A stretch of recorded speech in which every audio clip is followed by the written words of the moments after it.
Hello, Lost Facts viewers. Today, I will tell you about a cold and dark secret from 1959, the Dyatlov Pass incident, which has inspired countless conspiracy theories. This story is not just a tragedy. It is also a puzzle where human nature itself, and the unknown intertwine, still unsolved to this day. Imagine a place in the desolate Ural Mountains, where the wind constantly howls, and endless whiteness makes a person feel small. And on the night of February 1st to 2nd, 1959, 9 young hikers disappeared into the deep silence of the night. Unfortunately, the bodies of these 9 young people were later found. According to archival records, many of their last moments were filled with cold and inexplicable details.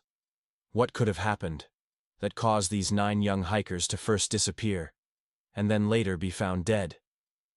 At first glance, it might seem like the tragedy of a miscalculated mountain hike. However, as you examine official reports, archival records, geographical conditions, official files, photographs, and autopsy findings, another picture emerges. The tent abandoned from the inside. Bodies found stripped down, as if it were summer clothing. Some corpses with unexplained internal injuries, and the locations of the bodies in the surrounding area.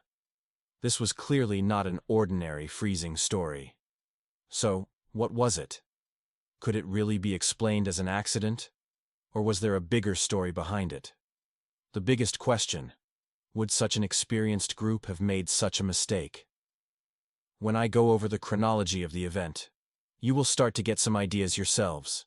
Igor Dyatlov, leading the group, along with Yuri, Lyudmila, Georgy, Alexander, Zenaida, Rustem, Nikolai, and Semyon, aimed to earn a Grade 3 certificate in the Soviet Union with this expedition.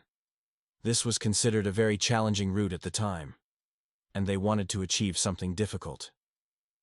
On January 23, 1959, they set off by train from the city of Sverdlovsk, now Yekaterinburg. They reached the village of Vijay and began their hike on January 27th, January 31st, 1959.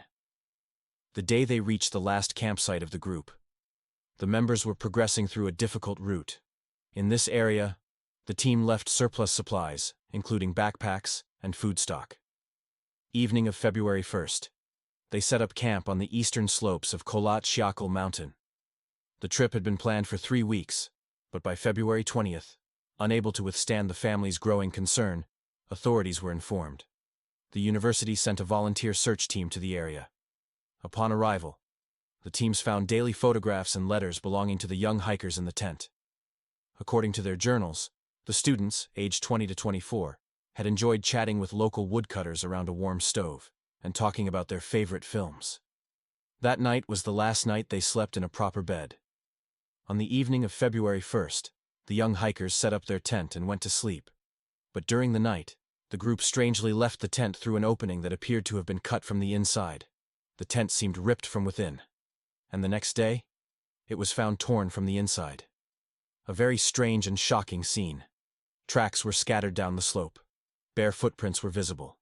Shoes, winter boots, and equipment had been left inside the tent. Some tracks were made by people walking only in socks or barefoot. The team following the tracks traced them across the snow for approximately 1.5 kilometers before they were covered by fresh snowfall.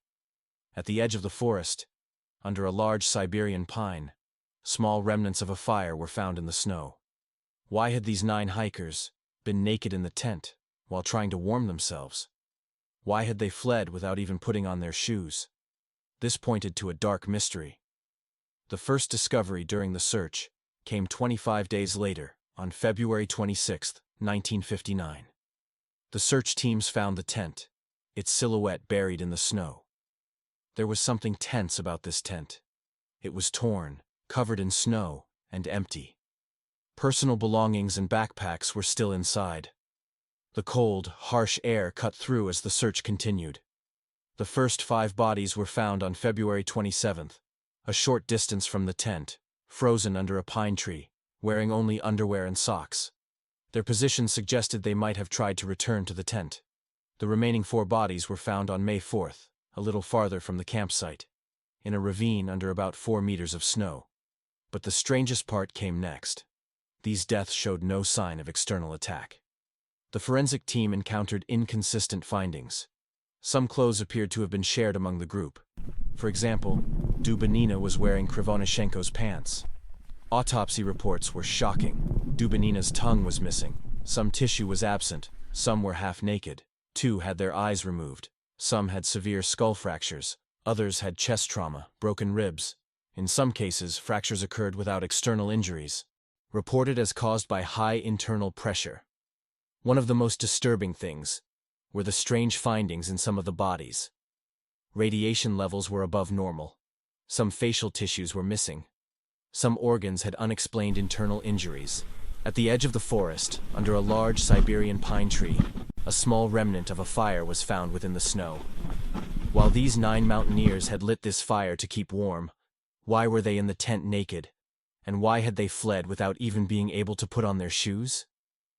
This situation pointed to a dark spot. The first finding in the search efforts came 25 days later, on February 26, 1959. Search teams found the silhouette of the tent buried in white. There was something in this tent that created a sense of tension. The tent was torn, covered in snow, and empty. Personal belongings and bags were inside. The cold, with its lung-cutting harshness, pushed the search efforts forward quickly. The first 5 bodies were found on February 27th, frozen under a pine tree a short distance from the tent. They had only underwear and socks on. The positions of the bodies suggested that they might have been trying to return to their tent. The remaining 4 bodies were found on May 4th, a bit farther from the campsite, in a stream bed/ravine, under about 4 meters of snow, discovered on May 4th. But the real strangeness begins after this, because these deaths showed no signs of an external attack. The forensic teams encountered inconsistent findings. Some clothing pieces appeared to have been shared among group members. For example, Dubinina was wearing Krivonyshenko's pants. The autopsy reports were shocking. Dubinina's tongue was missing. Some tissue was absent. Some were half naked. 2 had their eyes removed. Some fractures included severe skull trauma in one, chest trauma in another. Ribs were broken. Some had fractures caused by high internal pressure, without external injuries.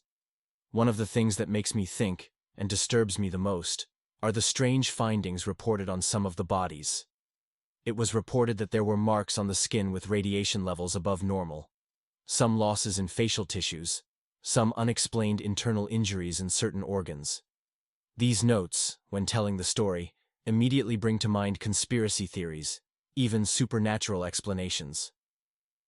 But conspiracy theories feed emotion, while forensic evidence speaks. Since 1959, countless hypotheses have been proposed. A slab avalanche, katabatic winds, a panic-driven escape, a collective panic caused by infrasound, government experiments, foreign agents, supernatural factors. All of these were essentially a strange silence recorded in the archives.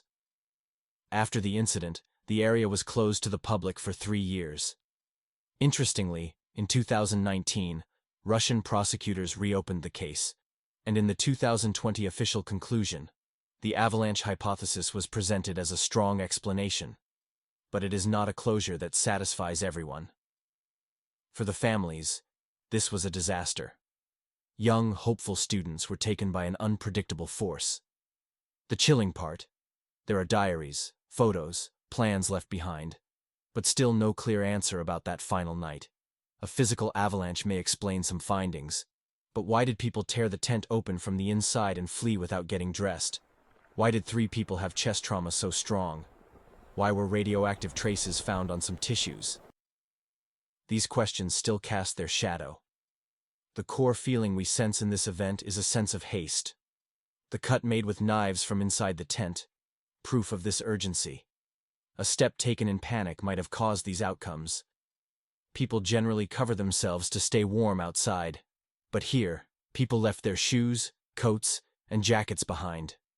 This points either to the presence of a sudden and unexpected threat, or to an unconscious behavior. Forensic science understands human behavior. Here the behavior seems both illogical and inconsistent. Up to today, Including alien abduction, 75 different theories have been proposed. One of these theories is the military experiment theory supported by Yuri Kuntsevich, who dedicated his life to keeping the memories of the mountaineers alive. Yuri was 12 years old when this event happened, and says, "Even though nothing was written in the newspapers, everyone was talking about them. We thought it was a state secret." As Yuri grew, his curiosity about this event also increased. Based on the surname of the group's leader, Igor Dyatlov, he walked the same route up to the point now called Dyatlov Pass. Later, he turned this into a memorial journey he did every year, leaving flowers at the granite monument erected at the pass. Yuri thinks that the students were victims of a military experiment and that they died at the scene. He believes the bodies of the students were loaded onto helicopters, taken elsewhere, and then made to appear as though they had died from freezing. Yuri says that the monument includes the names of the students, their dates of death, and a note. That note is, "In memory of those who went and will never return, we gave this pass their name, Dyatlov Pass."